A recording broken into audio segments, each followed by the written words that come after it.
Welcome to the Orvis Fly Fishing Guide podcast with Tom Rosenbauer, bringing you tips, tricks, and techniques to help you get the most from your time on the water. Here's acclaimed fly fishing author and lifelong fly fishing enthusiast, Tom Rosenbauer. Welcome to the Orvis Fly Fishing Guide podcast. This week, let's talk about saltwater fly fishing, specifically starting out in saltwater fly fishing, your first experience. I love fishing to selective trout with little delicate leaders and small flies as much as anyone, but I also get a huge thrill out of booming out a big 10-weight over open water with a size 2.0 streamer fly. It's really like a whole different experience, and it's almost like learning all over again. And it really adds a lot of variety to your fly fishing. So my advice, if you're a freshwater fly fisher and you've never done it before, don't start out on an expensive trip halfway around the world or even halfway around the country for something like bonefish or tarpon or sailfish. A lot of these species require some experience.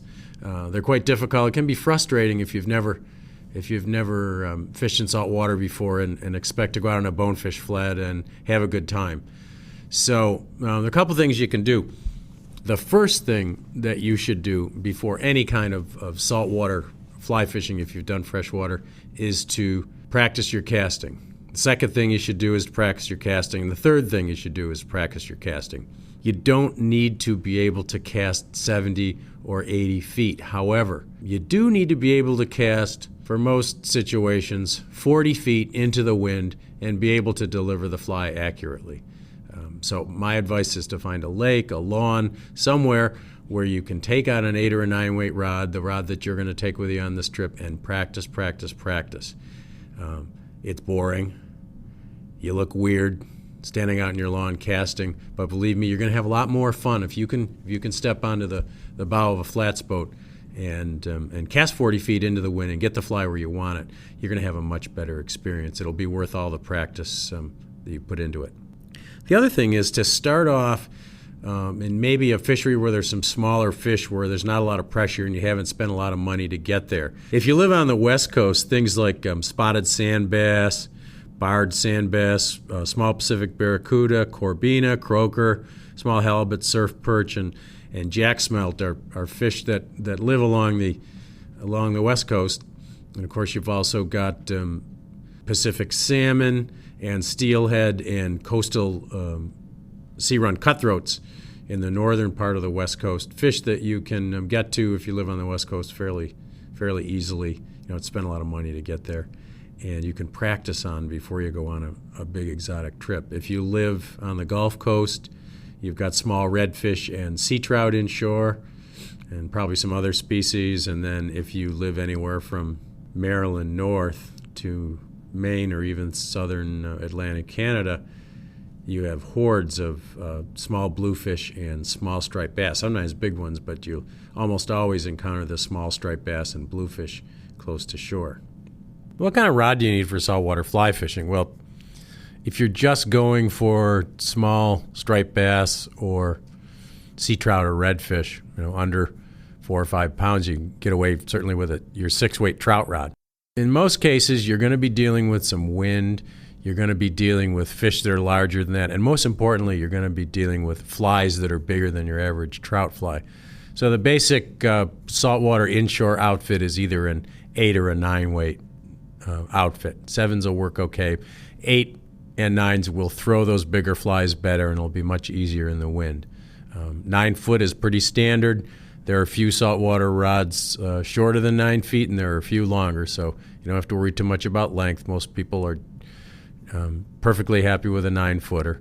And only if you're going for tarpon or sharks or sailfish or tuna do you need to think about going to a 10, 11, or a 12-weight rod. So pretty much 8 and 9-weight rods, 9-foot length, and most people, I think, prefer a mid-flex action for saltwater fly fishing.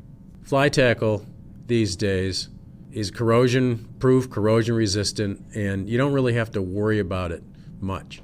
If you spend over $100 on your fly reel, as long as it's bar stock aluminum and it's been anodized, as most of them are these days, and has stainless parts, Your reel's going to be fine. You want to make sure that the reel holds your fly line, plus 150 to 200 yards of backing, because when you're in salt water, you never know when you might tie into that bruiser that's going to take you way out past the end of the jetty. So you do need that backing on your reel. The other thing that's important in a reel is it needs to have a smooth drag. In trout fishing, you can go for years without seeing your backing, without really having a fish engage the drag on your reel. In saltwater, it happens almost every time, and getting into your backing is pretty much an everyday experience. So you do need to have a good smooth drag on your reel, because when a fish is running that far, you want to be able to maintain consistent tension. You don't want the reel chattering and jumping, because if it does, you might break your leader. So what do you do the first time you're out there? Well, find yourself a beach. Find yourself a beach or a jetty. What you want to look for in coastal areas are estuaries, mouths of creeks and rivers, places where there's food coming out of the marshes for the fish, and the fish will often live just outside or just inside of the mouths of these estuaries and creeks. You'll want to look for jetties, things that stick out into the water, docks. Anything that breaks up a monotonous shoreline is going to harbor some bait fish and crustaceans, and is thus going to harbor some game fish. Oyster beds are also good, grass beds, and even sometimes just plain old sandy beaches. Things like corbina and snook and striped bass will often feed on plain old sandy beaches. The things you want to look for are bars on the beach. In other words, a series of sandbars off the beach that have little troughs that hold fish. You want to look for little tiny bays or coves in the beach. A straight piece of beach is not going to be as good as one that has an irregular shoreline. Probably the best time to find fish is early in the morning, right after it gets light, or just before dark. Early in the morning is really good, particularly in populated areas, because you don't have the boat traffic and swimmers around, and fish are more likely to be out in the open feeding, and most of the fish prefer low light to feed in. Evening can sometimes still be a little busy with boats and swimmers and jet skis and so on. So early morning is a really good time, particularly if you have the beginning of an incoming or the beginning of an outgoing tide. That's when you're going to typically see fish feeding the most. But there's no real good tide in general. You really have to look at each specific area. Some fisheries are even best at slack tide, when the tide isn't moving at all. So people say, what's better, incoming or outgoing tide? But it really depends on the conditions. Leaders can be pretty simple for saltwater fly fishing. The basic leader for most of the inshore species is a 9-foot fluorocarbon leader or a mirage leader, 12-pound test tippet. And you can either go lighter or go heavier. You can cut it back to go heavier, or you can go lighter by adding a piece of 8 or 10-pound tippet material to that with a double surgeon's or triple surgeon's knot, if you feel that's warranted. The one thing you need to have with you are some bite guards, either some knottable wire or some pre-rigged bite guards. If you're going to be fishing for barracuda, bluefish, sharks, Spanish mackerel, all these species have really sharp teeth, and they'll cut through 20-pound test tippet like a knife through butter. So if you are going for those species or where they're around, you do want to have a wire bite guard between your fly and the leader. Flies for saltwater fishing are really simple. If you have a few Clouser minnows in various sizes and colors, a few lefties deceivers, a couple poppers, and if you're fishing down along the Gulf Coast, maybe a couple of crab flies, you're going to be able to cover 80 to 90% of the situations that you encounter. The one thing you do want to remember, particularly if you're fishing in deeper water from a boat, is that you'll use sinking lines a lot more often in salt than you will in freshwater, because the water's deeper, the currents are often very fast, particularly off jetties and things, and saltwater fish won't always come to the surface. We like them to. It's more fun that way, but they won't always come to the surface, and sometimes you have to dredge the bottom. So a sinking line, one of the best ones is the depth charge line that has a has a fast-sinking head and an intermediate running line, is an excellent line for fishing, either deep from boats or fishing deep channels off jetties and things like that. So it's really necessary to have an extra spool with a sinking line when you're fly fishing, except if you're just fishing really shallow, sandy beaches. Another final thing to look for, which I almost forgot but I shouldn't, are fish feeding. When you first get there early in the morning or in the evening or even in the middle of the day, if that's the only time you can go, two things to look for. One is to look for fish feeding, and it's pretty apparent usually. You'll see splashes on the surface. You'll see swirls. You might see bait fish flying into the air, and one of the things you'll be able to see from quite a distance is a mass of birds hovering over the water. Now, if the birds are just kind of flying around and picking stuff up here and there, that's not that useful. They may be just picking up garbage or the remains of somebody's sandwich that's floating out with the tide.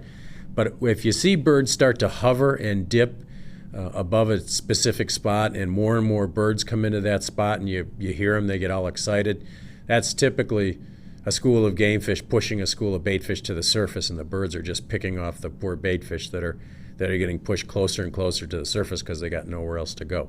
So watch for birds, watch for fish, and have a good time. Saltwater fly fishing is just so much fun. It's more visceral, it's more muscular, it's more exciting for the most part. The action happens quicker often, and then again, you can be looking at a huge ocean and saying, what do I do now if there's nothing going on? So it can be frustrating as well. But it's a truly rewarding type of fly fishing, and if you've never done it, you should try it.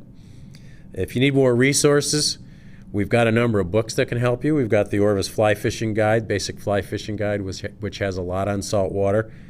We've got the Orvis Guide to Saltwater Fly Fishing by Nick Curcione, who's a great authority on saltwater. The Orvis Pocket Guide to Bonefish and Permit, the Orvis Pocket Guide to Stripers and Bluefish, and then the Orvis Pocket Guide to Knots and Leaders. All of these have very helpful hints on getting started in fly fishing.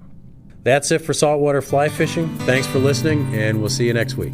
Thank you for listening to the Orvis Fly Fishing Guide podcast with Tom Rosenbauer. Since 1856, anglers worldwide have counted on Orvis to help them get the most from their time on the water. To learn more and to shop the world's finest fly fishing gear, including the award-winning zero-gravity Helios rod, visit www.orvis.com/podcast.